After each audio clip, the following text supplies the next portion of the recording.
Hello everyone, I am पारस और आज हम डिस्कस करेंगे class 12th chemistry chapter number 2 electrochemistry. ठीक है, तो कंप्लीट चैप्टर का रिवीजन करेंगे हम वन शॉट में। ठीक है, तो सबसे पहले हम देख लेते हैं कि हम इलेक्ट्रोकेमिस्ट्री में मतलब पूरे चैप्टर में करेंगे क्या। तो हम क्या करेंगे, केमिकल का यूज़ करके इलेक्ट्रिसिटी बनाएंगे, फिर इलेक्ट्रिसिटी का यूज़ करके केमिकल बनाएंगे। सिंपल, हम पूरे चैप्टर में यही करेंगे कि हम केमिकल से इलेक्ट्रिसिटी बनाएंगे, फिर इलेक्ट्रिसिटी से केमिकल बनाएंगे। अब ध्यान से सुनना कि इसी को मैं ऐसे भी बोल सकता हूँ कि हम केमिकल एनर्जी से इलेक्ट्रिकल एनर्जी बनाएंगे या इलेक्ट्रिसिटी बनाएंगे, और इलेक्ट्रिकल एनर्जी से हम केमिकल एनर्जी बनाएंगे। ठीक है, तो अभी समझो, मैं क्या बोल रहा हूँ कि हम केमिकल एनर्जी से इलेक्ट्रिकल एनर्जी बनाएंगे, या मैं ऐसा बोल सकता हूँ इलेक्ट्रिसिटी बनाएंगे। ठीक है, फिर हम क्या करेंगे, इलेक्ट्रिकल एनर्जी से या इलेक्ट्रिसिटी से हम केमिकल एनर्जी बनाएंगे। ठीक है, तो जब हम केमिकल एनर्जी से इलेक्ट्रिकल एनर्जी बनाते हैं तो हम स्पॉन्टेनियस रिएक्शन का यूज करते हैं। स्पॉन्टेनियस रिएक्शन कौन सी होती है, जो खुद से हो जाती है। ठीक है, तो स्पॉन्टेनियस रिएक्शन का यूज करते हैं हम जब हम केमिकल एनर्जी से इलेक्ट्रिकल एनर्जी या इलेक्ट्रिसिटी प्रोड्यूस करते हैं। अब जो स्पॉन्टेनियस रिएक्शन होती है उनका डेल्टा जी नेगेटिव होता है। ठीक है, यही जब हम इलेक्ट्रिकल एनर्जी से केमिकल एनर्जी बनाएंगे या हम इलेक्ट्रिसिटी से केमिकल एनर्जी बनाएंगे तो हम नॉन स्पॉन्टेनियस रिएक्शन का यूज करते हैं जिनका डेल्टा जी पॉजिटिव होता है। ठीक है, अब ये जो रिएक्शन होती है केमिकल एनर्जी से इलेक्ट्रिकल एनर्जी बन रही है, ये होती है इलेक्ट्रोकेमिकल सेल में, है ना। तो बेसिकली इलेक्ट्रोकेमिकल सेल क्या करता है, केमिकल एनर्जी से इलेक्ट्रिसिटी प्रोड्यूस करता है। ठीक है, और ये जो इलेक्ट्रोलिटिक सेल होता है इसमें रिएक्शन होती है इलेक्ट्रिकल एनर्जी से, इलेक्ट्रोलिटिक सेल इलेक्ट्रिकल एनर्जी से केमिकल एनर्जी का प्रोडक्शन करता है। तो बेसिकली हम इलेक्ट्रोकेमिस्ट्री में इसकी ही स्टडी करते हैं। ठीक है ना, इसकी स्टडी को हम इलेक्ट्रोकेमिस्ट्री बोल देते हैं। ठीक है, तो हमने ऐसा लिखा हुआ है, it is the study of production of electricity, है ना, production of electricity from energy which is released during spontaneous chemical reaction. तो स्पॉन्टेनियस केमिकल रिएक्शन में जो एनर्जी रिलीज होती है उससे हम क्या कहते हैं, इलेक्ट्रिसिटी का प्रोडक्शन कहते हैं। इसकी स्टडी को हम बोल देते हैं इलेक्ट्रोकेमिस्ट्री। ठीक है, और क्या कहते हैं हम और नॉन स्पॉन्टेनियस केमिकल रिएक्शन होती है उनका यूज करके हम इलेक्ट्रिकल एनर्जी से केमिकल एनर्जी में ट्रांसफॉर्मेशन करते हैं। तो बेसिकली इनकी स्टडी को ही हम बोल देते हैं इलेक्ट्रोकेमिस्ट्री। ठीक है, इतना समझ आ गया आपको। ठीक है, अब देख लेते हैं कि इलेक्ट्रोकेमिकल सेल क्या होता है। अभी मैंने आपको बताया कि टू टाइप के हम सेल पढ़ते हैं इस चैप्टर में, इलेक्ट्रोकेमिकल सेल और इलेक्ट्रोलिटिक सेल। इलेक्ट्रोकेमिकल सेल में हम क्या कहते हैं, केमिकल एनर्जी से हम इलेक्ट्रिसिटी बनाते हैं। ठीक है, तो देख लेते हैं कि इलेक्ट्रोकेमिकल सेल में हम क्या कहते हैं, केमिकल एनर्जी से इलेक्ट्रिकल एनर्जी प्रोड्यूस करते हैं। ठीक है, इलेक्ट्रोकेमिकल सेल को ही हम गैल्वेनिक सेल और वोल्टेइक सेल भी बोल देते हैं। ठीक है, अब जब हम किसी भी सेल मतलब कोई भी सेल बनाते हैं हम, तो उसमें टू रोड्स लेते हैं हम। ठीक है, हम टू डिफरेंट डिफरेंट रोड लेते हैं। तो जब एक रोड ले हम जिंक की और एक रोड ले कॉपर की, ठीक है, और जो उनके आयंस की कंसंट्रेशन हो वो 1 मोल पर लीटर हो। मैं क्या बोल रहा हूँ, एक रोड तो ली हमने जिंक की और सेकंड रोड ली हमने कॉपर की, और जो उनके आयन की कंसंट्रेशन है वो 1 मोल पर लीटर हो तो हम उसको डेनियल सेल बोल देते हैं। ठीक है, तो हमने ऐसे लिखा, when concentration of zinc 2 positive and copper 2 positive ion is unity. Unity का मतलब कि 1 मोल पर लीटर हो तो उसको हम यूनिटी बोल देते हैं। ठीक है, तो जब हम जिंक और कॉपर की रोड लेते हैं तो उसको हम डेनियल सेल बोल देते हैं। ठीक है, अभी दिखने में कैसा होता है, ये कुछ ऐसा होता है। हमने क्या लिया, हमने एक हाफ सेल ये लिया और इसमें हमने क्या किया, एक मेटल की, जिंक की एक रोड डाल दी। सिंपल एक रोड हमने एक हाफ सेल में डाल दी, या मैं इसको ऐसा सिंपल लैंग्वेज में ऐसे बोल सकता हूँ कि मैंने एक बीकर लिया। बीकर ऐसे यूज कर रहा हूँ, बाकी हम इसको आपको इजी बनाने के लिए बीकर यूज कर रहा हूँ, बाकी इसको हाफ सेल बोलते हैं। ठीक है, तो मैंने क्या लिया, मैंने एक बीकर लिया, उसमें एक जिंक की रोड डाल दी और उसको उसमें सॉल्यूशन फिल कर दिया जिंक सल्फेट। ठीक है, फिर हमने सेकंड बीकर लिया, उसमें क्या किया, हमने कॉपर की रोड डाल दी और उसमें हमने सॉल्यूशन फिल किया कॉपर सल्फेट, ठीक है। इसको हम हाफ सेल बोल देंगे, इसको भी हम हाफ सेल बोल देंगे, ठीक है। फिर हमने क्या किया कि जो रिंग की रोड थी उसको कनेक्ट कर दिया कॉपर की रोड से, ठीक है। अब इसको हम जो जिंक की रोड होती है ये एनोड की तरह काम करती है, और जो कॉपर की रोड होती है ये कैथोड की तरह काम करती है, ठीक है। तो होता क्या है कि यहाँ पे जिंक का ना ऑक्सीडेशन हो जाता है, और जब ऑक्सीडेशन होगा, जब जिंक का ऑक्सीडेशन होगा तो जिंक Zn+2 में चला जाएगा और 2 इलेक्ट्रॉन रिलीज कर देगा। तो यहाँ पे क्या हुआ, ये जिंक Zn मतलब ये Zn+2 में चला गया और इसने 2 इलेक्ट्रॉन रिलीज कर दिए। वो 2 इलेक्ट्रॉन यहाँ से होते हुए 2 इलेक्ट्रॉन यहाँ पे आ जाएंगे, ठीक है। अब यहाँ पे क्या हो रहा है, कॉपर की रोड पे हो रहा है रिडक्शन।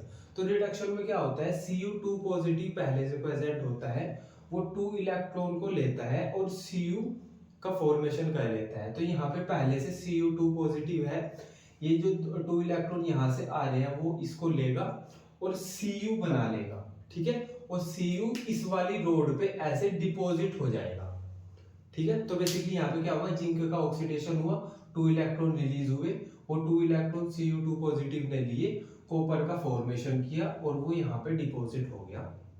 और जब ये प्रोसेस होगी तो हमारे पास करंट का फ्लो होगा, इलेक्ट्रिसिटी जनरेट होगी और करंट का फ्लो हो जाएगा, है ना। हमारे पास इलेक्ट्रिसिटी का प्रोडक्शन हो गया।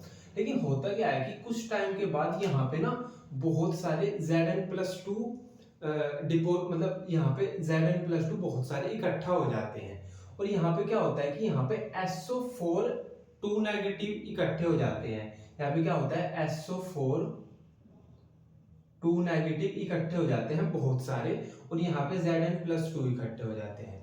अब ये क्या कहता है कि ये पॉजिटिव हो गया और इलेक्ट्रॉन यहाँ से यहाँ पे फ्लो कर रहा है, तो ये इस इलेक्ट्रॉन को ये Zn+2 क्योंकि बहुत सारे होते हैं तो ये इसको अट्रैक्ट करना स्टार्ट कर देता है। और ये क्योंकि यहाँ पे SO4 2 नेगेटिव बहुत सारे इकट्ठा हो गए, तो ये नेगेटिव चार्ज है, तो ये नेगेटिव चार्ज को रिपेल करता है। तो होता क्या है कि ये Zn और इस SO4 की वजह से इस इलेक्ट्रॉन का फ्लो यहाँ पे नहीं हो पाता, ठीक है। और जब इलेक्ट्रॉन का फ्लो नहीं होगा तो इलेक्ट्रिसिटी का प्रोडक्शन रुक जाएगा। तो अब हमको क्या चाहिए, हमको इलेक्ट्रिसिटी चाहिए, तो उसके लिए हम क्या करेंगे, यहाँ से हमको Zn+2 की जो कंसेंट्रेशन बहुत ज्यादा होगी उसको कम करना पड़ेगा, और यहाँ से SO4 2 नेगेटिव की कंसेंट्रेशन बहुत ज्यादा होगी उसको कम करना पड़ेगा। तो उसके लिए हम क्या करते हैं, एक सोल्ट ब्रिज लगा देते हैं और इन दोनों जो हाफ सेल है, दोनों हाफ सेल इनको कनेक्ट कर देते हैं। सोल्ट ब्रिज में हम क्या करते हैं, सोल्ट ब्रिज क्या होता है, इन्वर्टेड यू ट्यूब जैसा स्ट्रक्चर होता है, ठीक है। इसमें क्या होता है, इलेक्ट्रोलाइट होते हैं, जैसे KCl भी हो सकता है, KNO3 भी हो सकता है। तो जब हम इसमें KCl फिल करेंगे तो वो ऐसा नीचे आ जाएगा। तो हम क्या करते हैं, उसको मिक्स कर लेते हैं अगार अगार के साथ या जिलेटिन के साथ, है ना। तो हमने क्या किया, KCl लिया, उसको अगार अगार के साथ मिक्स किया, एक जेली टाइप होता है, तो हमने इसको इसमें फिल कर दिया जो हमारे पास सोल्ट ब्रिज था। तो अब क्या होगा, क्योंकि हमने उसमें अगार अगार के साथ वो मिक्स किया हुआ है तो वो यहाँ से ऐसे नीचे नहीं आएगा। तो अब इसमें KCl फिल हो गया। तो अब क्या कहते हैं, हमने यहाँ पे KCl फिल कर दिया इसमें, तो अब ये क्या करेगा, ये Cl इस Zn के साथ मिलके ZnCl2 का फॉर्मेशन कर लेगा, और ये जो K है ये इस सल्फेट के साथ मिलके K2SO4 का फॉर्मेशन कर लेगा, और यहाँ से Zn+2 की कंसंट्रेशन और SO4 2 नेगेटिव की कंसंट्रेशन कम हो जाएगी, और इलेक्ट्रॉन का जो फ्लो है वो वापस स्टार्ट हो जाएगा और इलेक्ट्रिसिटी का प्रोडक्शन होने लगेगा, ठीक है। तो बेसिकली इसी को बोलते हैं हम इलेक्ट्रोकेमिकल सेल। यहाँ पे हम क्या कर रहे हैं, हम केमिकल्स का यूज करके, केमिकल ही है ना, जिंक सल्फेट और कॉपर सल्फेट, हम इनका यूज करके इलेक्ट्रिसिटी का प्रोडक्शन कर रहे हैं, ठीक है। अब क्योंकि यहाँ पे ऑक्सीडेशन हो रहा है जिंक का, तो यहाँ से इलेक्ट्रॉन निकल रहे हैं और इलेक्ट्रॉन नेगेटिव होते हैं, तो हम इसको नेगेटिव बोल देंगे, एनोड है ये, और इसको पॉजिटिव बोल देंगे, ये कैथोड है, ठीक है, ठीक है ना। अब इसको हम ऑक्सीडेशन हाफ बोलते हैं क्योंकि यहाँ पे जिंक का ऑक्सीडेशन हो रहा है, ये इसकी रिएक्शन है। इसको हम रिडक्शन हाफ बोलते हैं क्योंकि यहाँ पे रिडक्शन हो रहा है, ये इसकी रिएक्शन हो गई। अगर मैं टोटल पूरे सेल की रिएक्शन लिखूं तो ऐसे लिखूंगा मैं, Zn सॉलिड है, इसका ऑक्सीडेशन हो रहा है, तो ये जिंक+2 में जा रहा है, ये एक्वस है। फिर मैं डबल डंडे लगाऊंगा यहाँ पे, और इस ये डिनोट कर रहे हैं डबल लाइंस डिनोट कर दिए हैं सोल्ट ब्रिज को। फिर हम देखेंगे कि कॉपर Cu2 पॉजिटिव से Cu में जा रहा है और इसका रिडक्शन हो रहा है, ये पूरी सेल रिएक्शन है। ठीक है, सोल्ट ब्रिज के बारे में हमने पढ़ ही लिया। अच्छा, ठीक है। और अब ये जो पूरा सेल है, ये जो पूरा डेनियल सेल है, ये 1.1 वोल्ट प्रोड्यूस करता है। ठीक है, इसकी वोल्टेज 1.1 होती है, ये आप अभी याद रखना। ठीक है, अब मेरे को एक चीज और कहनी है, मैं अगर इसमें क्या करूं, एक्सटर्नल मतलब बाहर से अपोजिट वोल्टेज अप्लाई कर दूं। भाई इसने कुछ इलेक्ट्रिसिटी बना दी और मैं क्या कर रहा हूं कि बाहर से कुछ वोल्टेज इसको अप्लाई कर रहा हूं, तो देखते हैं क्या होगा। तो मैंने आपको बताया है कि जो ये 1.1 वोल्टेज प्रोड्यूस करता है, तो हम पहले केस में क्या करेंगे, हम इसको एक्सटर्नल वोल्टेज प्रोवाइड करेंगे और वो जो एक्सटर्नल वोल्टेज होंगे वो 1.1 वोल्टेज से कम होंगे। ठीक है, तो हमने इसको एक्सटर्नल अपोजिट डायरेक्शन में इसको वोल्टेज दी और वो वोल्टेज 1.1 से कम थी। ठीक है, तो क्या होगा, electron flow Zn to Cu। तो क्या होगा कि इलेक्ट्रॉन फ्लो जो हो रहा है जिंक से कॉपर की तरफ, वो सेम ही रहेगा। ठीक है, लेकिन अब हमने सेकंड केस में क्या किया, हमने जो एक्सटर्नल वोल्टेज है वो 1.1 ही रख दी, मतलब जो इसकी वोल्टेज दी 1.1 उतनी ही इसको एक्सटर्नल अपोजिट डायरेक्शन में अप्लाई कर दी। तो क्या होगा, इलेक्ट्रॉन्स का फ्लो स्टॉप हो जाएगा, मतलब इलेक्ट्रॉन फ्लो करना बंद कर देंगे। ठीक है, फिर हम थर्ड केस में क्या करेंगे कि जो हम बाहर से वोल्टेज दे रहे हैं वो 1.1 से ज्यादा होगी। तो जब वो 1.1 से ज्यादा होगी तो क्या होगा, electron flow copper two zinc, पहले क्या हो रहा था, पहले इलेक्ट्रॉन का फ्लो हो रहा था जिंक से कॉपर की साइड। ठीक है, हमने थर्ड केस में क्या किया, 1.1 वोल्टेज से ज्यादा वोल्टेज दे दी, तो क्या होगा, इलेक्ट्रॉन का फ्लो अब कॉपर से जिंक की तरफ होगा। ठीक है, और जब इलेक्ट्रॉन का फ्लो कॉपर से जिंक की तरफ होता है, हम उसी को इलेक्ट्रोलिटिक सेल बोल देते हैं। मतलब हम इलेक्ट्रिसिटी से केमिकल रिएक्शन या केमिकल एनर्जी का प्रोडक्शन कर रहे हैं। ठीक है, सिंपल समझ आ गया ना कि जब हम एक्सटर्नल वोल्टेज 1.1 वोल्टेज से ज्यादा होंगे तो इलेक्ट्रॉन का फ्लो कॉपर से जिंक की तरफ हो जाएगा और इसी को हम इलेक्ट्रोलिटिक सेल बोलते हैं। देख लेते हैं इलेक्ट्रोड पोटेंशियल। तो इलेक्ट्रोड पोटेंशियल क्या होता है, it is potential difference between metal and it's ions in the solution. तो हमारे पास एक मेटल की रोड है, हमने उसको सॉल्यूशन में डिप किया हुआ है। तो जो मेटल की रोड है और जो सॉल्यूशन में मेटल के आयंस है, उनके बीच का जो डिफरेंस होता है, उनके बीच का जो पोटेंशियल डिफरेंस होता है, उसी को हम इलेक्ट्रोड पोटेंशियल बोलते हैं। ठीक है, तो सिंपल हमारे पास मेटल और उसके जो आयंस है सॉल्यूशन में प्रेजेंट, उनके बीच का जो पोटेंशियल डिफरेंस होता है उसको हम इलेक्ट्रोड पोटेंशियल बोलते हैं।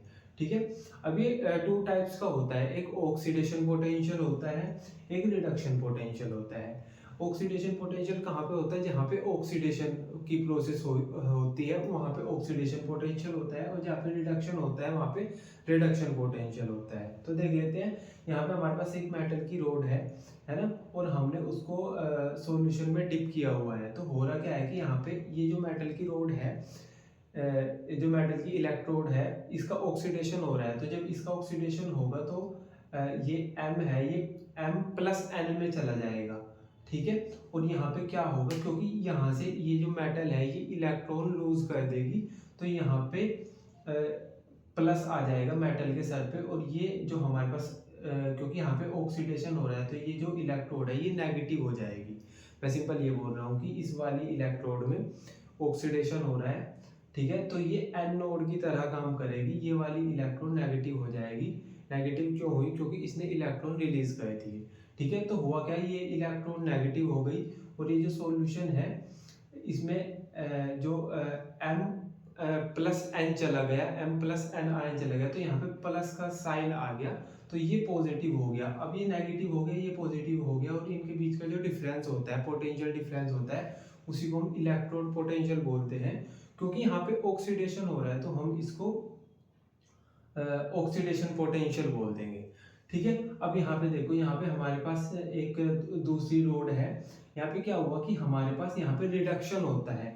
तो जब ये रिडक्शन होता है तो M+N है जो, वो इलेक्ट्रॉन एक्सेप्ट करता है और M बना लेता है, M बना लेता है, और उसकी वजह से ये जो इलेक्ट्रोड है ये पॉजिटिव हो जाती है।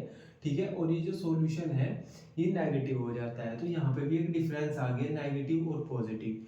तो ये जो डिफरेंस है इसी को हम इलेक्ट्रोड पोटेंशियल बोल रहे हैं, क्योंकि यहाँ पे रिडक्शन की प्रोसेस हो रही है, तो हमने इसको रिडक्शन पोटेंशियल बोल दिया।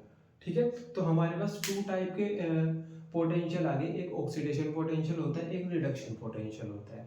तो बेसिकली होता क्या है कि ऑक्सीडेशन पोटेंशियल और रिडक्शन पोटेंशियल को हम कंपेयर नहीं कर सकते किसी के ऑक्सीडेशन पोटेंशियल, क्योंकि ऑक्सीडेशन पोटेंशियल अलग हो गया, रिडक्शन पोटेंशियल अलग हो गया, तो इन दोनों को हम कंपेयर नहीं कर सकते। तो हुआ क्या कि हमारे पास एक कन्वेंशन दिया, एक आईयूपैक ने कन्वेंशन दिया। अच्छा, इससे पहले एक बार ये समझ लो कि जब हमारे पास ये जो सॉल्यूशन ले रहे हैं हम, ये जो हम सॉल्यूशन फिल किया हुआ है, जब इसकी कंसंट्रेशन यूनिटी में होती है, मतलब कि इसकी कंसंट्रेशन 1 मोल पर लीटर हो, तो हम इस इलेक्ट्रोड पोटेंशियल को स्टैंडर्ड इलेक्ट्रोड पोटेंशियल बोल देते हैं। मैं सिंपल ये बोल रहा हूँ कि ये जो हमने सॉल्यूशन यहाँ पे फिल किया हुआ है, अगर इसकी कंसंट्रेशन 1 मोल पर लीटर हो तो हम इसको स्टैंडर्ड इलेक्ट्रोड पोटेंशियल बोल देंगे। अब यहाँ पे ऑक्सीडेशन पोटेंशियल हो रहा है तो हम इसको बोल देंगे स्टैंडर्ड ऑक्सीडेशन पोटेंशियल, और इसको बोल देंगे हम स्टैंडर्ड रिडक्शन पोटेंशियल। अगर ये सॉल्यूशन हमने 1 मोल पर लीटर कॉन्सेंट्रेशन वाला फिल किया, ठीक है, तो हमने यहाँ पे ऐसे लिखा कि कॉन्सेंट्रेशन ऑफ स्पीसीज जब यूनिटी में हो, यूनिटी मतलब 1 मोल पर लीटर हो, तो हम उस इलेक्ट्रोड पोटेंशियल को स्टैंडर्ड इलेक्ट्रोड पोटेंशियल बोल देंगे। ठीक है, सिंपल, ये समझ आ गया। अब जो स्टैंडर्ड इलेक्ट्रोड पोटेंशियल है वो टू टाइप के हो जाएंगे, एक तो स्टैंडर्ड ऑक्सीडेशन पोटेंशियल, एक स्टैंडर्ड रिडक्शन पोटेंशियल। अब ऑक्सीडेशन पोटेंशियल और रिडक्शन पोटेंशियल को हम कंपेयर नहीं कर सकते। तो ये जो हमारे पास आईयूपैक कन्वेंशन आया, इन्होंने बोला कि तुम एक को स्टैंडर्ड मान लो, या तो तुम रिडक्शन पोटेंशियल को स्टैंडर्ड मान लो, या तुम ऑक्सीडेशन पोटेंशियल को स्टैंडर्ड मान लो। तो इन्होंने बोला कि अब से जो स्टैंडर्ड इलेक्ट्रोड पोटेंशियल है वो होगा रिडक्शन पोटेंशियल, मतलब हम रिडक्शन पोटेंशियल को बोल देंगे स्टैंडर्ड रिडक्शन पोटेंशियल। हम हर जगह स्टैंडर्ड रिडक्शन पोटेंशियल ही यूज करेंगे। Reduction standard potential two type के हो सकते हैं, standard oxidation potential, standard reduction potential. लेकिन आईयूपैक कन्वेंशन ने बोला कि हम स्टैंडर्ड रिडक्शन पोटेंशियल ही यूज करेंगे बस। ठीक है, जहाँ पे हमको ऑक्सीडेशन पोटेंशियल दिया हुआ हो तो हम वहाँ पे नेगेटिव का साइन यूज कर लेंगे। ठीक है, तो ये समझ आ गया कि आपको इलेक्ट्रोड पोटेंशियल क्या होता है। अब देख लो कि सेल पोटेंशियल क्या होता है। तो ये होता है potential difference between two electrode. ये पोटेंशियल डिफरेंस था मेटल की इलेक्ट्रोड और उसके जो आयंस है उनके बीच का जो पोटेंशियल डिफरेंस था उसको हम इलेक्ट्रोड पोटेंशियल बोल रहे थे। जब हम टू रोड, हमारे पास दो रोड के बीच का जो पोटेंशियल डिफरेंस होगा उसको हम सेल पोटेंशियल बोल देंगे। सेल पोटेंशियल निकाल लेंगे कैसे हम, E naught cell is equal to standard electrode potential of cathode minus standard electrode potential of anode. मतलब हम ई सेल में से E cell is equal to E naught cathode minus E naught anode कर देंगे तो हमारे पास ई naught cell आ जाएगा। Simple है। अब एक आप स्टैंडर्ड हाइड्रोजन इलेक्ट्रोड और डिस्कस कर लो। अब स्टैंडर्ड हाइड्रोजन इलेक्ट्रोड क्या होता है, ये एक रेफरेंस इलेक्ट्रोड होती है। इसका जो स्टैंडर्ड इलेक्ट्रोड पोटेंशियल होता है वो 0 होता है। ठीक है, तो इसको हम शी बोल देते हैं, SHE। तो ये स्टैंडर्ड हाइड्रोजन इलेक्ट्रोड होती है, ये एक रेफरेंस इलेक्ट्रोड होती है। इसका जो स्टैंडर्ड इलेक्ट्रोड पोटेंशियल हमको पता होता है ये 0 होता है। ठीक है, जब ये एनोड की तरह काम करती है तो इसका ऑक्सीडेशन हो जाता है, H2 2H पॉजिटिव में चला जाता है, इलेक्ट्रॉन रिलीज कर देती है। और जब ये कैथोड की तरह काम करती है तो इसका रिडक्शन हो जाता है, 2H पॉजिटिव इलेक्ट्रॉन लेके H2 बना देता है। तो ये स्टैंडर्ड हाइड्रोजन इलेक्ट्रोड जो होती है ये एनोड की तरह भी काम करती है, कैथोड की तरह भी काम करती है, देखने में कुछ ऐसी होती है। ठीक है, अब इसका यूज कहाँ पे आएगा, देखो जब भी हमें किसी का स्टैंडर्ड इलेक्ट्रोड पोटेंशियल निकालना होगा, जब भी हमको किसी का स्टैंडर्ड इलेक्ट्रोड पोटेंशियल निकालना होगा तो हम इसकी हेल्प से निकालेंगे। ठीक है, जैसे हमें जिंक का स्टैंडर्ड इलेक्ट्रोड पोटेंशियल निकालना है तो तो हम जिंक के साथ इसको ऐड कर देंगे और इसका इलेक्ट्रॉन पोटेंशियल 0 होता है, तो वहां से हम जिंक का इलेक्ट्रोड पोटेंशियल निकाल लेंगे। कैसे निकाल लेंगे, अभी यहाँ पे समझो इसको। जैसा हमको क्या करना है, जिंक का standard electrode potential find out करना है, ठीक है। तो हमने क्या किया, क्योंकि पता क्या, अगर हमको एक इलेक्ट्रोड का स्टैंडर्ड इलेक्ट्रोड पोटेंशियल निकालना हो तो हम सिंगल इलेक्ट्रोड से उसको नहीं निकाल सकते। हमको जिंक का निकालना है तो हम खाली जिंक की इलेक्ट्रोड से नहीं निकाल सकते, हमको उसके साथ एक और इलेक्ट्रोड को लगाना होगा, पूरा सेल बनाना होगा, तब जाके हमारे पास जिंक का स्टैंडर्ड इलेक्ट्रोड पोटेंशियल निकलेगा। तो हमें जिंक का स्टैंडर्ड इलेक्ट्रोड पोटेंशियल निकालना है, तो उसके लिए हमको क्या करना पड़ेगा, हम इसके साथ SHE जोड़ देंगे, मतलब स्टैंडर्ड हाइड्रोजन इलेक्ट्रोड को जोड़ देंगे और वहां से इसका स्टैंडर्ड जिंक का स्टैंडर्ड इलेक्ट्रोड पोटेंशियल निकल जाएगा। कैसे, हमने क्या किया, एक हाफ सेल लिया जिसमें जिंक की रोड डिप की और ZnSO4 सॉल्यूशन उसमें फिल कर लिया, उसके साथ हमने SHE ले लिया हमने, ठीक है, स्टैंडर्ड हाइड्रोजन इलेक्ट्रोड ले लिया, ठीक है, दोनों को कनेक्ट कर दिया। अब यहाँ पे क्या होगा, यहाँ पे जिंक का तो ऑक्सीडेशन होगा और हाइड्रोजन का रिडक्शन होगा, क्योंकि ये जो हमारे पास HC होता है इसका ऑक्सीडेशन भी हो सकता है, रिडक्शन भी हो सकता है। तो यहाँ पे क्या होगा, इसका हाइड्रोजन का रिडक्शन होगा। तो अभी आप ये वाला पॉइंट भी पूछ सकते हो कि कब हाइड्रोजन का रिडक्शन होगा, कब हाइड्रोजन का ऑक्सीडेशन होगा, ये हमको कैसे पता चलेगा। तो वहां पे भी वो भी मैं आपको बताऊंगा, लेकिन आप अभी ये देख लो कि यहाँ पे जिंक का ऑक्सीडेशन होगा और हाइड्रोजन का रिडक्शन होगा। तो जब जिंक का ऑक्सीडेशन होगा तो जिंक Zn से Zn+2 में चला जाएगा और हाइड्रोजन का जब रिडक्शन होगा तो वो 2H पॉजिटिव से H2 में चला जाएगा, ठीक है। तो जब हम इसका E नोट सेल निकालेंगे तो E नोट सेल का फॉर्मूला क्या होता है, E note cathode minus E note anode. तो यहाँ पे ये कैथोड की तरह काम कर रही है, ये कैथोड की तरह काम कर रही है और ये एनोड की तरह काम कर रहा है। ये कैथोड की तरह काम क्यों कर रही है, क्योंकि इसका रिडक्शन हो रहा है। तो हम क्या करेंगे, हम क्या लिखेंगे, E नोट कैथोड, तो E कैथोड में कौन है, शी है, तो हमने लिख दिया E note she minus E note zinc, ठीक है। अब इसका तो हमको पता होता है, ये तो भाई 0 होता है, ये तो 0 होता है, तो हमारे पास आ गया माइनस E नोट Zn+2 से Zn, ठीक है। और ये हमको वोल्ट मीटर से मतलब ये जो हमने क्या किया, E नोट सेल निकाल लिया हमने वोल्ट मीटर से, तो ये है 0.76, ठीक है। तो अब अगर हम इसको ऐसे लिख सकते हैं क्या कि ये क्या आ गया, ये ऑक्सीडेशन पोटेंशियल आ गया, ऑक्सीडेशन पोटेंशियल माइनस। अब जब माइनस ऑक्सीडेशन पोटेंशियल हो तो हम उसको स्टैंडर्ड रिडक्शन पोटेंशियल लिख सकते हैं, ठीक है। तो हमने यहाँ से इसका नेगेटिव साइन हटा दिया और ये हो गया 0.76 इसका स्टैंडर्ड रिडक्शन पोटेंशियल जिंक का। ये आपको समझ आया गया है ना।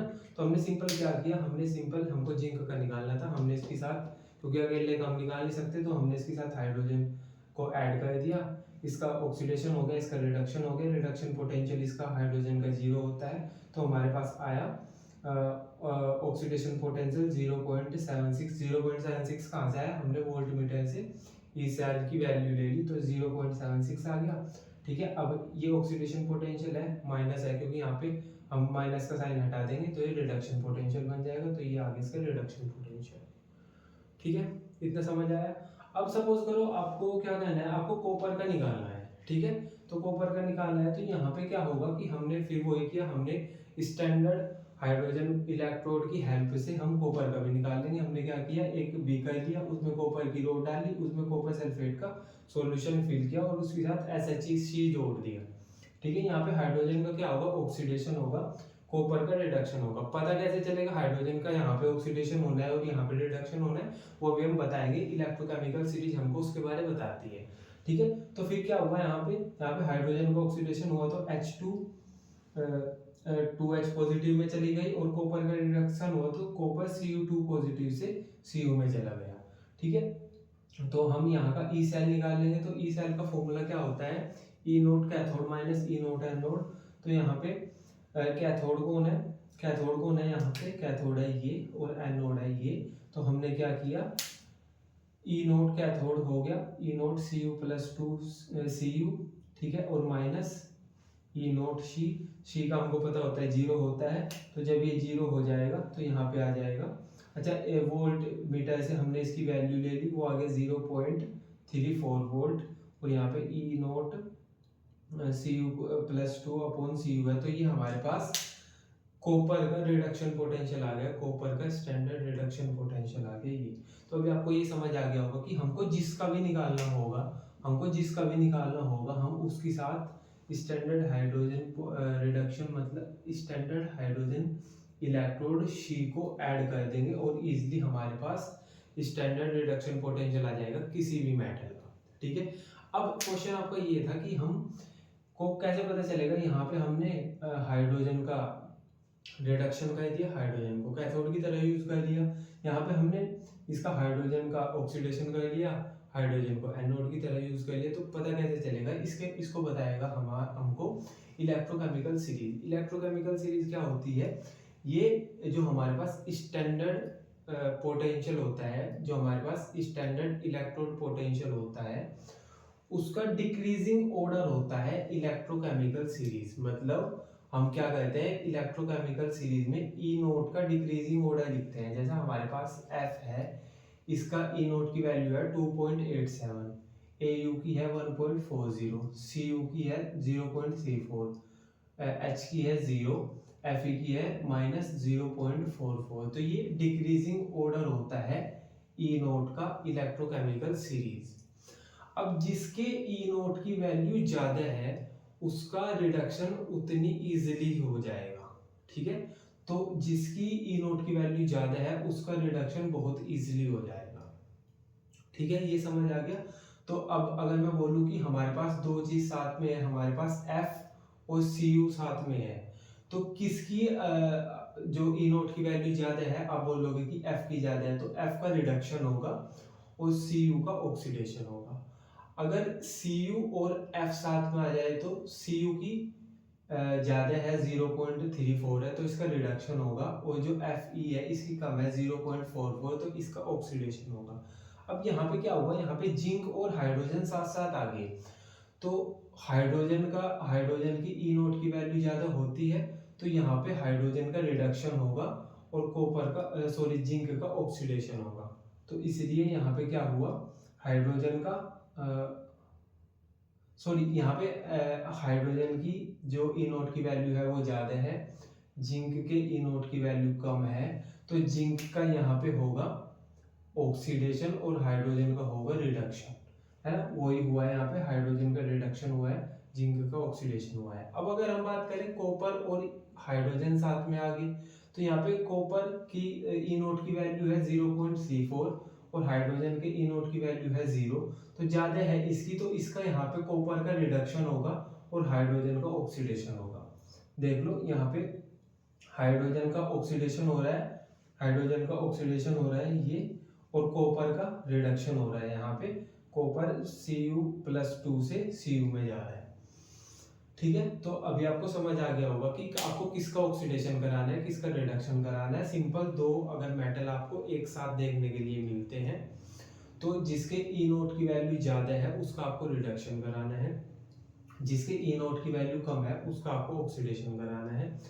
जिसका रिडक्शन होगा वो अच्छा ऑक्सीडाइजिंग एजेंट होगा, ठीक है, और जिसका ऑक्सीडेशन होगा वो अच्छा रिड्यूसिंग एजेंट होगा, ठीक है। तो बेसिकली ये हो गया हमारे पास इलेक्ट्रोकेमिकल सीरीज। तो देख लेते हैं next equation for electrode potential. तो हमारे पास एक रिएक्शन है ए और बी जिसमें रिएक्टेंट है, और सी और डी हमारे पास प्रोडक्ट है। तो हमारे पास आता है कि E cell is equal to E naught cell minus R T upon N F into natural log Q C, ठीक है। तो यहाँ पे आर क्या है, gas constant, T temperature, N है यहाँ पे एक्सचेंज ऑफ इलेक्ट्रॉन, और ये है एफ है यहाँ पे फैराडे कांस्टेंट, और ये नेचुरल लॉग, और क्यूसी है हमारे पास रिएक्शन कोएफिशिएंट, ठीक है। तो ये होगी हमारे पास नेक्स्ट इक्वेशन। अब हम क्या कहते हैं कि यहाँ पे नेचुरल लॉग की जगह हमको लॉग में कन्वर्ट करना है, मतलब नेचुरल लॉग को हम लॉग में कन्वर्ट करेंगे।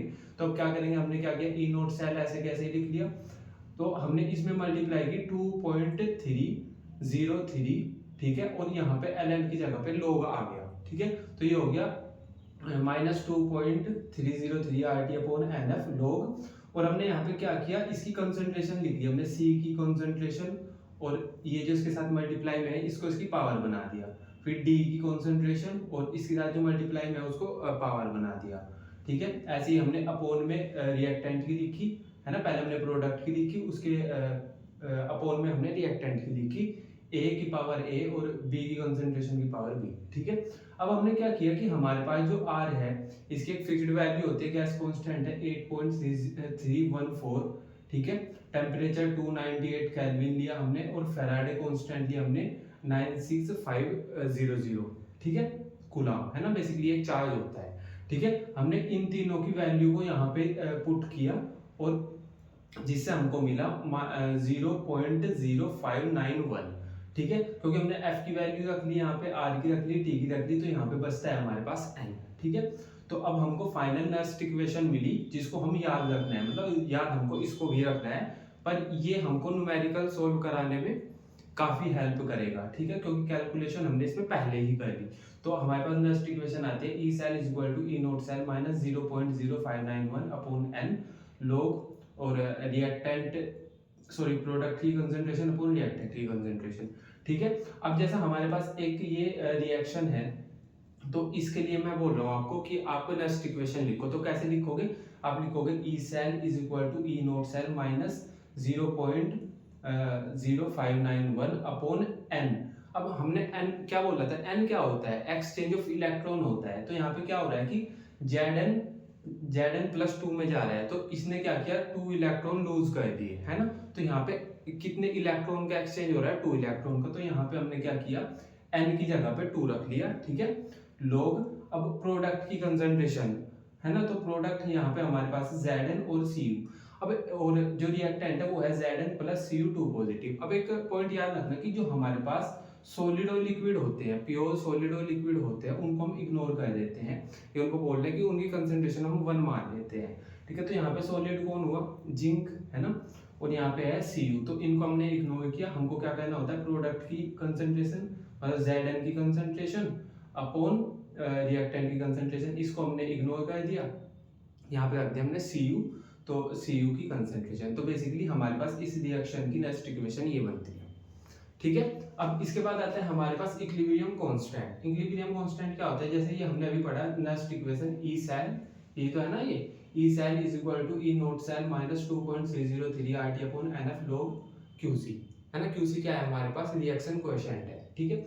अब हमने क्या किया, हमको पता होता है कि एट इक्विलिब्रियम पे जो हमारे पास E cell होता है उसकी वैल्यू 0 हो जाती है, ठीक है। तो हमने क्या किया, इक्विलिब्रियम पे हमने E cell की वैल्यू 0 यहाँ पे पुट की, तो ये 0 हो गया, है ना, ये 0 हो गया। तो हमारे पास क्या आएगा, E naught cell is equal to 2.303 RT upon NF log Kc, है ना, और यहाँ पे QC की जगह पे Kc आ जाएगा, है ना। इसको हम बोल देते हैं इक्विलिब्रियम कांस्टेंट, ठीक है। तो मैं ये बोल रहा हूँ कि इक्विलिब्रियम पे E cell की वैल्यू 0 लेना होता है, और QC बन जाता है इक्विलिब्रियम कांस्टेंट Kc, ठीक है। तो ये हमारे पास फाइनल फॉर्मूला हो गया, इक्विलिब्रियम कांस्टेंट है जिसमें, ठीक है। अब इसके बाद देखते हैं गिब्स एनर्जी। गिब्स एनर्जी का फॉर्मूला क्या होता है, delta G naught is equal to minus N F E naught cell. E naught cell कैसे निकालते हैं हम, हमारे पास ये है ई नोट सेल, हम यहाँ से निकाल सकते हैं, ठीक है। तो अब अगर आप बोलोगे कि हमको एक रिलेशन चाहिए डेल्टा जी और के सी के बीच, तो हम क्या करेंगे, ई नोट सेल की ये वाली वैल्यू यहाँ पे पुट करेंगे, तो हमारे पास आ जाएगा is equal delta z naught is equal to minus nf into 2.303 RT upon nf into log kc, ठीक है, ये आ जाएगा यहाँ पे kc, ठीक है ना, इतना समझ आ गया। अब हमने क्या किया, अगर मैं इसको nf into सॉरी nf से nf को कैंसिल आउट कर दूं, तो हमारे पास आ जाएगा minus 2.303 RT log kc। तो ये रिलेशन हो गया इक्विलिब्रियम कांस्टेंट और डेल्टा जी का, ठीक है। अब इसके बाद आता है हमारे पास कंडक्टेंस ऑफ इलेक्ट्रोलिटिक सॉल्यूशन। इसमें हम कुछ टर्म्स पढ़ते हैं, पहला होता है रेजिस्टेंस। तो रेजिस्टेंस का क्या फॉर्मूला होता है, इसको हम आर से डिनोट करते हैं, फॉर्मूला होता है इसका rho into L by A, unit होती है इसकी ओम, ठीक है।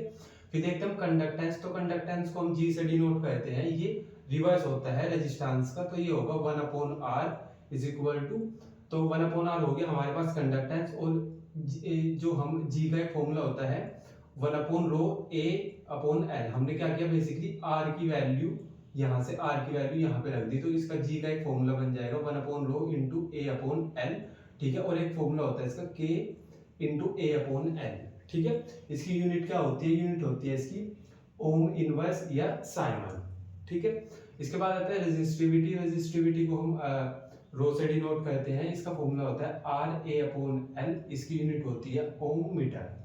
फिर आते हैं हमारे पास कंडक्टिविटी। कंडक्टिविटी को हम K से डिनोट करते हैं, कप्पा बोलते हैं इसको। इसका फॉर्मूला होता है G इंटू L/A, यूनिट होती है इसकी ओम इनवर्स मीटर इनवर्स या साइमन मीटर इनवर्स, ठीक है। अब यहाँ पे एक चीज ये भी आती है कि अगर हम A की वैल्यू और L की वैल्यू यहाँ पे 1 कर दे तो हमारे पास रो इज इक्वल टू आ जाएगा रेजिस्टेंस के, मतलब हमारे पास रेजिस्टिविटी रेजिस्टेंस के इक्वल आ जाएगी। अगर हम यहाँ L और A की वैल्यू 1 कर दे तो हमारे पास जो कंडक्टिविटी है वो कंडक्टेंस के इक्वल आ जाएगी, ठीक है। तो इतना समझ आ गया आपको। देख लेते हैं मोलर कंडक्टिविटी, जिसको हम लैम्डा m से डिनोट करते हैं। क्या होता है, conductance of solution containing 1 mole of electrolyte. तो हमारे पास सॉल्यूशन है जिसमें 1 मोल इलेक्ट्रोलाइट प्रेजेंट है, तो ऐसे सॉल्यूशन की जो कंडक्टेंस होती है उसी को हम मोलर कंडक्टिविटी बोलते हैं, ठीक है। क्या फॉर्मूला होता है मोलर कंडक्टिविटी का, lambda m is equal to kappa into 1000 upon molarity. यहाँ पे जो मोलैरिटी की यूनिट होती है वो होती है मोल लीटर इनवर्स, और जो लैम्डा m की मोलर कंडक्टिविटी की यूनिट होती है वो होती है Simon centimetre square mole inverse, ठीक है। अब जब भी हम सॉल्यूशन को डाइल्यूट करते हैं तो जैसे जैसे हम उसका डाइल्यूशन करेंगे कंडक्टिविटी डिक्रीज होती है और मोलर कंडक्टिविटी इंक्रीज होती है। तो अगर हमारे पास कोई सॉल्यूशन है, हम उसमें वाटर ऐड करेंगे तो उसकी कंडक्टिविटी डिक्रीज होगी, मोलर कंडक्टिविटी इंक्रीज होगी, ठीक है। इसके बाद आता है variation of molar conductivity with concentration. तो इसमें हम 2 पार्ट्स पढ़ेंगे। एक तो जब हमारे पास स्ट्रॉन्ग इलेक्ट्रोलाइट होंगे, जो हमारे पास सॉल्यूशन है उसमें स्ट्रॉन्ग इलेक्ट्रोलाइट है। सेकंड केस में हमारे पास जो सॉल्यूशन होगा उसमें वीक इलेक्ट्रोलाइट होगा, ठीक है। तो हम क्या कहते हैं कि हमारे पास हमें ग्राफ बनाते हैं कंसंट्रेशन और मोलर कंडक्टिविटी के बीच। तो हम क्या कहते हैं कि हम क्या कहते हैं कि डाइल्यूशन करते हैं, जो हमारे पास सॉल्यूशन है उसमें वाटर ऐड करते हैं। तो जैसे जैसे हम वाटर ऐड करेंगे तो उसकी कंसंट्रेशन डिक्रीज होती चली जाएगी, है ना। तो हम जैसे जैसे हम वाटर ऐड करेंगे सॉल्यूशन में तो उसकी कंसंट्रेशन डिक्रीज होती चली जाएगी और हमको एक ग्राफ मिलेगा कुछ ऐसा जिसकी मोलर कंडक्टिविटी इंक्रीज होती चली जाएगी, ठीक है। मैं सिंपली बोल रहा हूँ, जैसे जैसे हम वाटर ऐड करेंगे तो हमारे पास जो सॉल्यूशन है उसकी मोलर कंडक्टिविटी इंक्रीज होती चली जाएगी और एक पॉइंट आएगा जिसपे हमारी जो मोलर कंडक्टिविटी है उसकी वैल्यू मैक्सिमम होगी और कंसंट्रेशन 0 होगी, ठीक है। तो उसको हम लैम्डा नॉट m बोल देते हैं। इसी को बोलते हैं हम limiting molar conductivity. Lambda naught m को बोलते हैं हम लिमिटिंग मोलर कंडक्टिविटी, ठीक है। तो ये आ गया हमारे पास जब स्ट्रॉन्ग इलेक्ट्रोलाइट होगा हमारे पास सॉल्यूशन में। एक इक्वेशन होती है डिबाय-हक्कल-ओहम-सैगर इक्वेशन, ये बताती है हमको lambda m is equal to lambda naught m minus a into root concentration, ठीक है। ए क्या है यहाँ पे कांस्टेंट, ए कांस्टेंट है हमारे पास, depend on type of electrolyte. तो हमारे पास ए है, ये कांस्टेंट है, ये डिपेंड करता है इलेक्ट्रोलाइट के टाइप पर, ठीक है। सी यहाँ पे कंसंट्रेशन है, ठीक है। एक लाइन ये है कि eight infinite dilution lambda naught m limiting molar conductivity. तो बोल रहे हैं कि जब हम इसमें डाइल्यूशन करेंगे तो एक मैक्सिमम वैल्यू आएगी लैम्डा m की, उसी को हम limiting molar conductivity lambda naught m बोल देते हैं, ठीक है। इसके बाद आता है हमारे पास वीक इलेक्ट्रोलाइट। हमारे पास ऐसा सॉल्यूशन है जिसमें जो इलेक्ट्रोलाइट है वो वीक है, ठीक है। तो हमने फिर दोबारा इसका एक ग्राफ प्लॉट किया मोलर कंडक्टिविटी और कंसंट्रेशन के बीच। तो हमने क्या किया, हम जैसे जैसे इसमें वाटर ऐड करेंगे, डाइल्यूशन करेंगे, तो जैसे जैसे हम इसमें वाटर ऐड करेंगे वैसे वैसे हमारे पास लैम्डा m की वैल्यू इंक्रीज होती चली जाएगी और हमको कुछ ऐसा ग्राफ मिलेगा। लेकिन यहाँ से यहाँ पर हम वीक इलेक्ट्रोलाइट के केस में हम यहाँ पे लिमिटिंग मोलर कंडक्टिविटी नहीं फाइंड आउट कर सकते, ठीक है। तो जो हमारे पास वीक इलेक्ट्रोलाइट होते हैं सॉल्यूशन में उसका कुछ ग्राफ ऐसा बनता है। ठीक है, अब इसी के अंदर आता है कोलराउस लॉ। कोलराउस लॉ क्या होता है कि limiting molar conductivity of an electrolyte is sum of individual contribution of cation and anion of electrolyte. तो हम यहाँ से तो लिमिटिंग मोलर कंडक्टिविटी नहीं निकाल सकते, तो हम कोलराउस हमको बताता है, कोलराउस लॉ हमको बताता है कि हमको लिमिटिंग मोलर कंडक्टिविटी कैसे निकालनी है। तो ये बोलते हैं कि limiting molar conductivity of electrolyte, जैसे हमारे पास एक इलेक्ट्रोलाइट है NaCl, तो इसकी लिमिटिंग मोलर कंडक्टिविटी हम कैसे निकालेंगे। तो ये बोलते हैं कि electrolyte limiting molar conductivity of an electrolyte is sum of individual contribution of cation और एनायन। तो जो हमारे पास NaCl की लिमिटिंग मोलर कंडक्टिविटी है वो सम होगी limiting molar conductivity of Na plus limiting molar conductivity of Cl। ठीक है, तो यहाँ पे ऐसे कहते हैं कि limiting molar conductivity of Na plus limiting molar conductivity of Cl। तो इससे हमारे पास limiting molar conductivity of NaCl आ जाएगा। ठीक है, तो अब हमको अगर वीक इलेक्ट्रोलाइट का डिग्री ऑफ डिसोसिएशन निकालना है तो उसका फॉर्मूला होता है alpha is equal to lambda m upon lambda naught m, मतलब molar conductivity upon limiting molar conductivity. ठीक है, और है ना, तो लैम्डा m यहाँ पे है मोलर कंडक्टिविटी और लैम्डा नॉट m है लिमिटिंग मोलर कंडक्टिविटी। ठीक है, अब अगर हमको डिसोसिएशन कांस्टेंट निकालना होगा वीक इलेक्ट्रोलाइट का तो होता है Ka, इसका फॉर्मूला होता है Ka is equal to C alpha square upon 1 minus alpha. Alpha क्या है यहाँ पे, डिग्री ऑफ डिसोसिएशन। ठीक है, डिग्री ऑफ डिसोसिएशन अल्फा से डिनोट करते हैं हम। ठीक है, और C यहाँ पे क्या है, यहाँ पे कॉन्सेंट्रेशन है। ठीक है, अब जो हमारे पास वीक इलेक्ट्रोलाइट होता है, जैसा हमारे पास वीक इलेक्ट्रोलाइट है lambda naught CS3 COOH is equal to, तो इसकी हम लिमिटिंग मोलर कंडक्टिविटी कैसे निकालेंगे, तो हम क्या करेंगे, limiting molar conductivity of CS3 COONA plus limiting molar conductivity of HCl minus limiting molar conductivity of NaCl। ठीक है, तो देख लेते हैं इलेक्ट्रोलिसिस। तो इलेक्ट्रोलिसिस क्या होती है, it is the process of decomposition of an electrolyte by passing electricity through it's aqueous solution. तो हम क्या करेंगे, यहाँ पे हम इलेक्ट्रोलाइट का डिकम्पोजिशन कराते हैं। पहले हम इलेक्ट्रोलाइट का एक सॉल्यूशन प्रिपेयर करेंगे, फिर हम उसमें इलेक्ट्रिसिटी पास कराएंगे जिससे उसका डिकम्पोजिशन होगा, और इस प्रोसेस को हम इलेक्ट्रोलिसिस बोल देते हैं। ठीक है, फिर उसके बाद आता है Faraday's first law of electrolysis. ये क्या है कि इसमें हम अमाउंट ऑफ केमिकल रिएक्शन देखते हैं। तो जो अमाउंट ऑफ केमिकल रिएक्शन होता है मींस कितनी केमिकल रिएक्शन हुई है, वो डायरेक्टली प्रोपोर्शनल होती है quantity of electricity passing through की, उसमें हमने कितनी क्वांटिटी में इलेक्ट्रिसिटी पास कराई है उसके डायरेक्टली प्रोपोर्शनल होता है अमाउंट ऑफ केमिकल रिएक्शन। ठीक है, तो ऐसे हमने लिखा हुआ है the amount of chemical reaction which occur at any electrode during electrolysis by a current is proportional to the quantity of electricity passing through the electrolyte. ठीक है, तो हमने ये पॉइंट यहाँ पे लिखा हुआ है कि the amount of chemical reaction W directly proportional होता है क्वांटिटी ऑफ इलेक्ट्रिसिटी के, है ना। हमने तो क्वांटिटी ऑफ इलेक्ट्रिसिटी को हमने Q लिख दिया, तो W डायरेक्टली प्रोपोर्शनल होता है Q के। जब हम प्रोपोर्शनैलिटी का सिंबल हटाएंगे तो यहाँ पे आ जाएगा Z, है ना।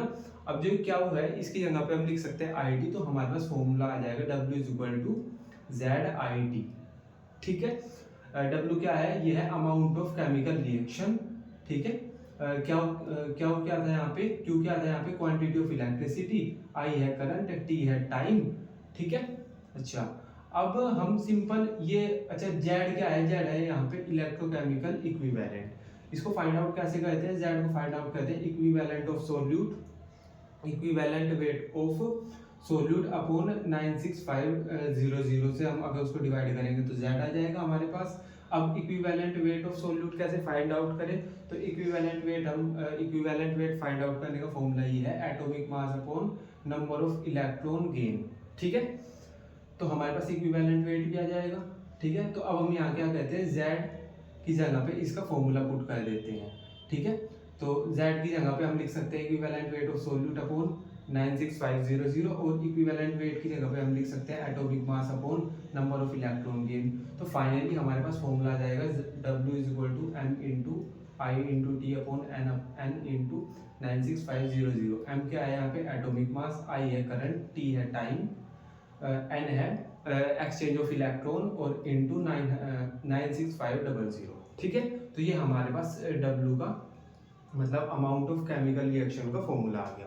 ठीक है, अब इसके बाद आता है second law, Faraday's second law of electrolysis. अब ये क्या बोलता है कि अगर हमारे पास दो इलेक्ट्रोलाइट के सॉल्यूशन है और हमने दोनों जो इलेक्ट्रोलाइट में है सेम इलेक्ट्रिसिटी पास कराई है, तो हमारे पास जो अमाउंट होगा W वो डायरेक्टली प्रोपोर्शनल होगा इक्विवेलेंट वेट के।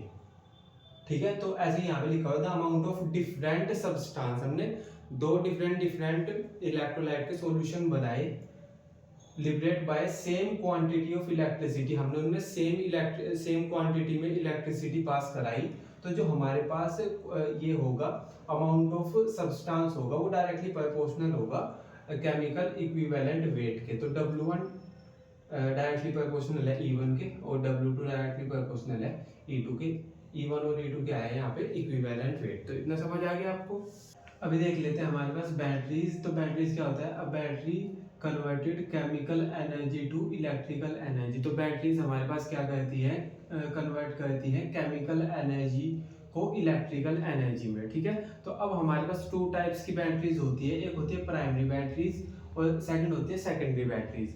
तो प्राइमरी बैटरीज क्या होती है, these cells one exhausted can't be used again. तो ये वाली बैटरीज वो होती है जिनको हम दोबारा चार्ज करके यूज नहीं कर सकते, इनको बस हम एक ही बार यूज कर सकते हैं।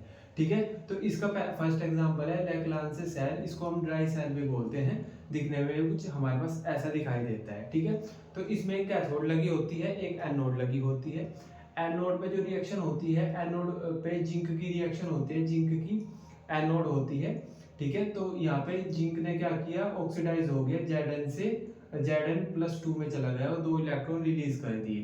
कैथोड पे क्या होता है, MnO2 plus NH4 positive plus electron cathode पे रिडक्शन होता है और ये हमको देता है MnOOH प्लस NH3। ठीक है, अब ये जो हमारे पास सेल होता है इसकी वोल्टेज होती है 1.5 वोल्ट और यूज होता है ट्रांजिस्टर और रेडियो में। ठीक है, स्ट्रक्चर इसका कुछ ऐसा होता है, इसमें क्या होता है कि हमारे पास एक कंटेनर होता है जो कि जिंक का बना होता है, जिंक कप बोल देते हैं हम उसको, और वो एनोड की तरह काम करता है। ठीक है, फिर हमारे पास बीच में एक कैथोड की रोड होती है और यहाँ पे MnO2 carbon black plus NH4Cl ये इलेक्ट्रोलाइट फिल होते हैं यहाँ पे। ठीक है, अब इसके बाद आता है सेकंड एग्जांपल है जो प्राइमरी बैटरीज का, वो है मरकरी सेल। तो इसमें भी हमारे पास एक एनोड होती है, एक कैथोड होती है। एनोड होती है जिंक मरकरी अमेलगम की और जो कैथोड होती है वो होता है paste of HgO and carbon powder. ठीक है, यहाँ पे जो इलेक्ट्रोलाइट होते हैं वो होता है KOH एंड ZnO। जो एनोड पे रिएक्शन होती है वो होती है ZnHg प्लस 2OH नेगेटिव देते हैं हमको ZnO plus H2O plus 2 electron, और जो कैथोड पे रिएक्शन होती है वो होती है HgO plus H2O plus 2 electron और देते हैं हमको Hg प्लस 2OH नेगेटिव। तो ये रिएक्शन कैथोड पे होती है, ये वाली रिएक्शन एनोड पे होती है, और जो ओवरऑल रिएक्शन होती है वो होती है zinc mercury plus HgO solid ZnOS plus Hg liquid. ठीक है, तो ये हमारे पास ओवरऑल रिएक्शन है। ठीक है, अब ये जो हमारे पास मरकरी सेल होता है ये देता है हमको 1.35 वोल्टेज रिमेन कांस्टेंट। इसके जो वोल्टेज होते हैं वो कांस्टेंट रहते हैं, क्यों, क्योंकि इसकी जो ओवरऑल रिएक्शन है उसमें कहीं पर भी आयन नहीं है। ये पूरी रिएक्शन में आपको कहीं पे आयन नहीं दिखेगा, जो इसकी ओवरऑल रिएक्शन है। ठीक है, यूजेस देख लेते हैं, ये हम इस वाले सेल को यूज करते हैं वो चीज में। ठीक है, स्ट्रक्चर इसका कुछ ऐसा होता है। तो यहाँ पे ये हमारा ब्लू वाला पार्ट एनोड है और ब्लैक वाला कैथोड है, और इन दोनों को एक सेपरेटर अलग अलग सेपरेट कर रहा है। ठीक है, इसके बाद आता है हमारे पास सेकेंडरी बैटरीज। तो ये होते हैं they are rechargeable cell which can be used again and again. तो हमारे पास सेकेंडरी बैटरीज को हम एक बार डाउन होने के बाद उनको दोबारा चार्ज करके यूज कर सकते हैं। ठीक है, तो इसका फर्स्ट एग्जांपल है लेड स्टोरेज सेल। उसमें जो हमारे पास एनोड होती है वो लेड की बनी होती है, जो कैथोड होता है वो lead packed with lead dioxide का बना होता है। इलेक्ट्रोलाइट होता है इसमें 38% H2SO4। तो यहाँ पे क्या होता है कि ड्यूरिंग डिस्चार्जिंग यहाँ पे एनोड और कैथोड की, एनोड पे ये वाली रिएक्शन होती है और कैथोड पे ये वाली रिएक्शन होती है, ठीक है। एनोड की रिएक्शन है Pb प्लस SO4 हमको देता है PbSO4 प्लस 2 इलेक्ट्रॉन रिलीज होते हैं। कैथोड पे होती है PbO2 plus SO4 2 negative plus 4H positive ion plus 2 electron, और ये देता है हमको PbSO4 प्लस 2H2O, ठीक है। ड्यूरिंग रिवर्स रिएक्शन, तो जब ये तो हमारे पास जब डिस्चार्जिंग हो रहा है वो वाली रिएक्शन है। अब ड्यूरिंग रिवर्स रिएक्शन, तो जब एक बारी वो जो सेल है वो डाउन हो जाएगा, जब हम उसको दोबारा से चार्ज करेंगे, फिर उसमें क्या होगा कि PbSO4, ये जो PbSO4 है ये कन्वर्ट हो जाएगा Pb में, ये PbSO4 Pb में कन्वर्ट हो जाएगा एनोड पे, और ये जो PbO2 है ये कन्वर्ट हो जाएगा जो ये कैथोड पे हमको मिला है PbSO4, ये PbO2 में कन्वर्ट हो जाएगा, ठीक है। अब यूजेज देख लेते हैं। ऑटोमोबाइल्स और पावर इन्वर्टर में इस वाले सेल का यूज होता है, ठीक है। स्ट्रक्चर देख लो, यहाँ पे हमारे पास जो ये ब्लैक वाली रोड है ये लेड की है, तो ये अरेंज होती है हमारे पास। पहले एक लेड की रोड होती है जिसको जो एनोड की तरह काम करती है, फिर कैथोड होती है जो कि Pb प्लस PbO2 की बनी होती है। तो एक एनोड एक cathode, anode cathode anode cathode ऐसे लगी होती है, इनके बीच में 38% H2SO4 इलेक्ट्रोलाइट फिल होता है, ठीक है। अब इसके जो हमारे पास सेकेंडरी बैटरीज होती है, इसका सेकंड एग्जांपल है निकिल कैडमियम बैटरी। तो निकिल कैडमियम बैटरी में जो एनोड होती है वो कैडमियम की बनी होती है, कैथोड हमारे पास मेटल ग्रिड कंटेनिंग NiO2 की होती है, इलेक्ट्रोलाइट होता है इसमें KOH। ओवरऑल रिएक्शन होती है इसकी कैडमियम प्लस NiOHC हमको देता है CdO प्लस 2 NiOH का ट्वाइस प्लस H2O हमको देता है, मिलता है हमको इसकी ओवरऑल रिएक्शन में। It has longer life than lead storage battery. तो इस ये वाला जो सेल होता है ये लेड स्टोरेज बैटरी से इसकी ज़्यादा लाइफ होती है, ठीक है। मोर एक्सपेंसिव टू मैन्युफैक्चर, तो ये ज़्यादा एक्सपेंसिव होता है, ठीक है। अभी देख लेते हैं फ्यूल सेल। तो फ्यूल सेल क्या होता है? It is galvanic cell in which chemical energy from combustion of fuel like H2CH4 methanol. तो हमारे पास जो फ्यूल होते हैं जैसा H2 हो गया, CH4 हो गया, मिथेनॉल हो गया, इनका हम कंबशन करते हैं और उससे जो केमिकल एनर्जी मिलती है उसको हम कन्वर्ट कर देते हैं इलेक्ट्रिकल एनर्जी में, इसको हम फ्यूल सेल बोलते हैं, ठीक है। अब सेकंड पॉइंट है कि in this cell reactant are continuously feed and product are remove. तो हम इसमें क्या करते हैं, हम कॉन्स्टेंटली इसमें से प्रोडक्ट को रिमूव करते रहते हैं और जो रिएक्टेंट है वो इसको देते रहते हैं, तो ये सेल चलता जाता है, ठीक है। H2O2 फ्यूल सेल इसका एक एग्जांपल है, ये अपोलो स्पेस प्रोग्राम में यूज हुआ था, ठीक है। इसमें हमारे पास जो कैथोड होती है उस पर रिएक्शन होती है O2 प्लस H2O, ये 4 इलेक्ट्रॉन ऐड किए हमने इसमें, और 4OH नेगेटिव, ये हमारे पास कैथोड की रिएक्शन है। एनोड पे रिएक्शन होती है H2 प्लस 4OH नेगेटिव देता है H2O प्लस 4 इलेक्ट्रॉन, ठीक है। तो ये कैथोड पे रिएक्शन होती है, ये एनोड पे रिएक्शन होती है, ओवरऑल रिएक्शन ये होती है हमारे पास H2 प्लस O2 और हमको H2O देता है, ठीक है। अच्छा, अब ये हमारे पास इसका कुछ, ये हमारे पास इसका डायग्राम है। इसमें क्या होता है कि हमारे पास एक तरफ कैथोड होती है, ये हमारे पास कैथोड है और ये एनोड है, ठीक है। तो ये हमारे पास कैथोड होती है, ये एनोड होती है, यहाँ से हम O2 का फ्लो करते हैं, यहाँ पे H2O डालते हैं, ठीक है। और इसके अंदर हमारे पास एक्वस NaOH होता है, ठीक है। अब यहाँ पे जो इलेक्ट्रोड होती है वो पोरस कार्बन की होती है, जो इलेक्ट्रोड है ये पोरस कार्बन की है। यहाँ पे जो इलेक्ट्रोलाइट है वो NaOH है, इलेक्ट्रोलाइट NaOH हो गया। और यहाँ पे जो कैटलिस्ट हम यूज करते हैं वो होता है PT और PD में से किसी एक को हम यूज करते हैं एज अ कैटलिस्ट, ठीक है। इसके बाद आता है हमारे पास कोरोजन। तो कोरोजन क्या होता है? It is electrochemical process in which metal is oxidized to metal oxide. तो हमारे पास ये कोरोजन में क्या होता है, मेटल ऑक्सीडाइज हो जाता है मेटल ऑक्साइड में, मतलब मेटल से मेटल ऑक्साइड का फॉर्मेशन हो जाता है और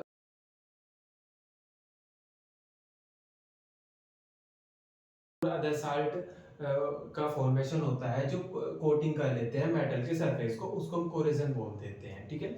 रस्टिंग में क्या होता है, occur in presence of water and air. तो रस्टिंग होती है वाटर और एयर की प्रेजेंस में, ठीक है।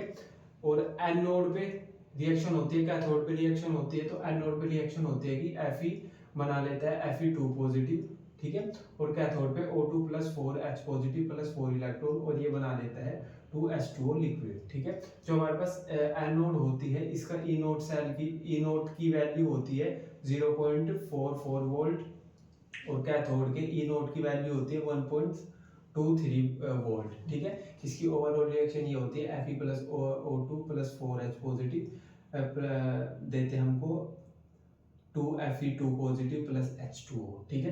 अगर हम इसके ई नोट की वैल्यू निकालें तो हम क्या करेंगे, कैथोड में से एनोड को माइनस करेंगे। कैथोड की कितनी वोल्टेज थी 1.23, माइनस करेंगे हम माइनस 0.44, तो आ जाएगा हमारे पास 1.67 वोल्ट, ठीक है। अब ये जो हमको F2 मिला है, ये further F2 positive is further oxidize to rust, तो ये ऑक्सीडाइज होकर रस्ट बना लेगा। रस्ट क्या होता है, हाइड्रेटेड फेरिक ऑक्साइड होता है, जिसका फॉर्मूला होता है Fe2O3 into XH2O, ठीक है।